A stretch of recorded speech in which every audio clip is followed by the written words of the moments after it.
C'est un secret de polichinelle que les relations entre Lomé et Cotonou, au plan diplomatique, ne sont pas au beau fixe. Même si l'on tente de voiler l'évidence, la sensibilité et la complexité des faits et gestes qui attestent la brouille entre les deux voisins n'augurent malheureusement pas un facile issue. Ouattara s'offre en médiation. Les relations entre Patrice Talon et Faure Gnassingbé ne sont pas très bonnes depuis quelque temps.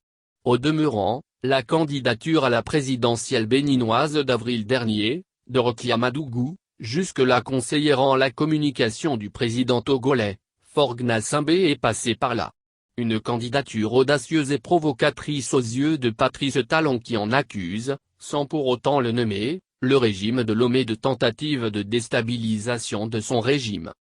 Et selon des indiscrétions, pour désamorcer la bombe, le président ivoirien, Alassane Ouattara veut réconcilier ses frères. Mais tout semble dire, selon les mêmes sources, que malgré les différentes tentatives du numéro 1 ivoirien qui a déjà rassemblé, discrètement, les deux dirigeants, dans sa résidence de Cocody Riviera Golf, Faure et Patrice seraient toujours loin de fumer le calumet de la paix. À en croire nos confrères d'Africa Intelligence, Ouattara qui est décidé à poursuivre sa tentative de réconciliation, devrait recevoir Patrice Talon, le 15 août dernier dans sa résidence de villégiature de Mougien. Mais la rencontre n'a pu avoir lieu parce que le chef de l'État ivoirien aurait, entre-temps contracté la Covid-19. Un différend tentaculaire. C'est dire donc que les différends opposant les deux dirigeants semblent bien plus profonds qu'on le pense. On se rappelle à juste titre de la fameuse interview récemment accordée aux médias français, entretien dans lequel Patrice Talon avait pointé du doigt certains pays de la sous-région qui auraient soutenu la candidate recalée à la présidentielle d'avril 2021. Plus tard, toujours dans la foulée de l'affaire Madougou, on se rappelle de l'interception, par les autorités sécuritaires du Bénin, d'un véhicule, émanant du Togo, avec des munitions. Une confirmation de la déclaration de Talon sur FI et France 24 accusant, sans pour autant le nommer, le régime de Lomé de tentative de déstabilisation de son pouvoir. À la suite, Fraternité s'est demandé, dans l'une de ses parutions, si Faure Gnassingbé pourrait se rendre à l'investiture de son homologue de l'Est qui venait d'être réélu pour son second mandat. Mais finalement, l'investiture a été faite sans aucun invité.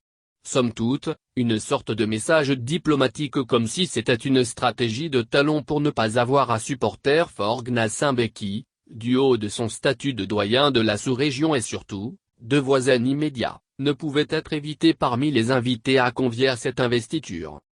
Faure Talon, hypothétique réconciliation. Parlant de velléité d'atteinte à la sûreté de l'État dont Talon accuse, en bémol, Faure, on sait la gravité de cette accusation qu'aucun chef d'État ne saurait tolérer, on a toujours en mémoire le fameux cas que Patrice Gnassingbé. Il est difficile d'espérer, aujourd'hui, une réconciliation vraie et sincère entre les deux frères. Encore que Talon démontre vertement, par des actes parlants, qu'il ne s'inscrit pas dans la même vision ou philosophie politique que celle du conservatisme qu'incarnent Faure Gnassingbé et Alassane Ouattara. Ces derniers qui sont respectivement à 4 et 3 mandats à la tête de leur pays, pendant que Talon, à défaut du seul voulu, a verrouillé solidement à 2, le mandat présidentiel au Bénin. Certes par le passé, après de longues bisbilles et guéguerres des années 80 qui ont éloigné politiquement et diplomatiquement Lomé d'Accra, les deux chefs d'État ennemis Gnassingbé Eyadema et John Jerry Rawlings ont réussi, par la suite, à se rapprocher.